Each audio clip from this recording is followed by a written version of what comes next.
ओम श्री परमात्मने नमः. ज्ञानदेवांचा आत्मसंवाद प्रकरण दुसरं. सद्गुरु वंदन. सद्गुरूंच्या निर्गुण स्वरूपाचं वर्णन. सद्गुरूंना आकाशाची उपमा देता येत नाही. ओवी आहे 22वी.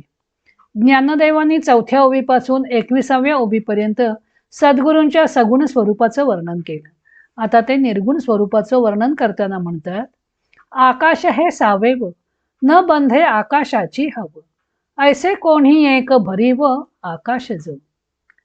सावेव म्हणजे अवयवाने युक्त आणि हाव म्हणजे इच्छा किंवा बरोबरी.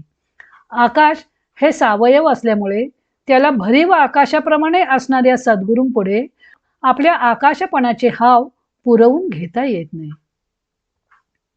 स्वामी स्वरूपानंद याचं अभंग रूपांतर करताना म्हणतात, घेई सामावोन नाना पदार्थास, ऐसे जे आकाश सर्वव्यापी, तया ही आकाशा टाकीतो गिळून, चिदघन गगन ऐसा जोग. ज्ञानदेव या ओवीत सद्गुरु परमात्मा हा अवयवरहित व भरीव असल्यामुळं सावेव अशा आकाशाच्या उपमेने स्पष्ट करता येत नाही असं सांगत आहेत. निजानंदाचा उपभोग घेण्याच्या हेतूने परमात्मा गुरु शिष्याच्या रूपाने निदर्शनास येतो. त्यामुळे गुरुरूप साकार आहे असं वाटतं, परंतु गुरु साक्षात परब्रह्म अशी स्थिती आहे. सद्गुरु हे परब्रह्म स्वरूपच असतात. आता या परब्रह्म स्वरूप सद्गुरूंचं वर्णन कसं करता येणार? कारण परब्रह्म तर अदृश्य, इंद्रियांच्या आटोक्यात येणारे नाही. त्या अनंत अपार अशा परब्रह्माची कल्पना आकाशाशीच करता येईल असं वाटलं तरी सद्गुरुरूपी आकाशाची कल्पना आकाशावरूनही करता येणार नाही. त्याचे कारण सांगताना ज्ञानदेव म्हणतात की आकाश हे सावेव, आकाश हे अवयवयुक्त आहे.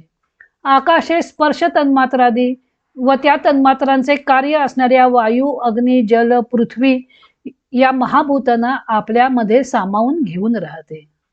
त्याच्यातूनच वायू वगैरे तन्मात्रे उत्पन्न झालेली असल्यामुळे ते त्याचे अवयवच आहेत.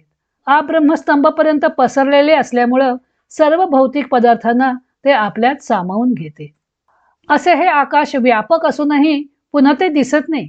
त्यामुळे अशा या आकाशाप्रमाणे सद्गुरु परमात्मा आहे असं वाटलं तरी आकाश हे सावयव आहे. आकाश हे पंचमहाभूतांपैकी एक आहे. भू म्हणजे होणे आणि भूत म्हणजे झालेलं. आकाश हे महाभूत उत्पन्न झालेलं आहे. आत्मन आकाश संभूत अशी श्रुती आहे. आत्म्यापासून आकाश निर्माण झालेले आहे असं श्रुती सांगते.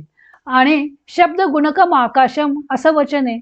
आकाश हे शब्द गुणाने युक्त आहे, अर्थात जे उत्पन्न झालेले आहे व जे गुणाने युक्त आहे ते विनाशी असणारच. आकाश पंचमहाभूतामध्ये आत्मा भूत भौतिक निरवधी, आकाशा प्रलय सिद्धी, आत्मा त्रिशुद्धी प्रलयातीत असे नाथ सांगतात. नाथ सांगतात की आकाश पंचमहाभूतांपैकी एक महाभूत आहे. आकाशाला स्थल मर्यादा आहे, तसेच काल मर्यादाही आहे. पण परमात्म्याला मात्र मर्यादा नाही. परमात्मा त्या आकाशासकट सर्व भूतमात्रांना गवसणी घालून पुन्हा दशांगुळे उरलेलंच आहे. आकाश कितीही व्यापक आहे असं वाटलं तरी त्याची उत्पत्ती असल्यामुळे त्याला नाशही आहे. प्रलयकाली त्या आकाशाचा मागमूसही राहत नाही. असे स्थूल आकाश न बंधे आकाशाची हव, त्या परमात्मा स्वरूप आकाशाची बरोबरी करण्याची हाव बाळगू शकत नाही. त्या सद्गुरुरूप परमात्म्याची बरोबरी सावेव आकाशाला करता येणार नाही. आकाशाने कितीही जरी आपला अमर्यादपणा मिरवण्याचा प्रयत्न केला तरी तो त्याचा गर्व वृथाच आहे. स्थूल आकाश जसे सावेव आहे तसेच ते अचेतन व पोकळ आहे. पोकळ असल्यामुळे त्यात इतर वस्तूंचा समावेश होऊ शकतो. सद्गुरुरूपी आकाश मात्र भरीव आहे. तो घनदाटपणाने सर्व ठिकाणी त्या आकाशालाही व्यापून राहिलेला आहे. तसेच तो ज्ञानाने परिपूर्ण आहे. स्वामी स्वरूपानंद म्हणतात की सर्व पदार्थ आपल्यात सामावून घेणारे आकाश सर्वव्यापी आहे असं वाटत असलं तरी त्या आकाशालाही सद्गुरु परमात्मा गिळून टाकतो. असा तो चिदघन म्हणजे चिदाकाश स्वरूप आहे. एकूण चराचर विश्वासकट त्या महदाकाशाला सर्व बाजूने व्यापणारे, त्याला आपल्या पोटात साठवणारे, पण स्थूल आकाशासारखे पोकळ अचेतन नसून भरीव, भावरूप, सद्रूप, अंशांशी भावरहित असं घनदाट आकाश त्याला चिदाकाश असं म्हणतात. तेच सद्गुरूंचं स्वरूप आहे.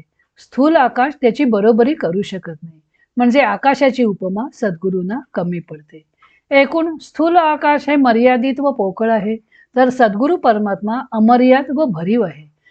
परमात्मा स्वरूपाची अफाट अमर्यादितता व त्याचा सर्वत्र भरलेपणा ज्ञानदेवाने आकाशाच्या प्रतिमेने प्रत्ययाला आणून दिला आहे. तसेच परमात्मा सर्व विश्वात ठासून भरलेला असूनही, भरीव असूनही लौकिक सृष्टीतील आकाशाप्रमाणे काही नाहीपणाने युक्त आहे, हेही त्यांनी विरोधाभासानं रंगवलं आहे. मग असे हे चिदघन गुरुस्वरूप आहे तरी कसं? या प्रश्नाचं उत्तर ज्ञानदेव पुढील ओवीत देतात. तो भाग आपण उद्या पाहू.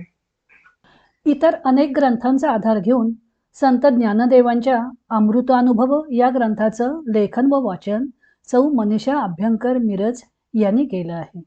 हरिओम तत्सत.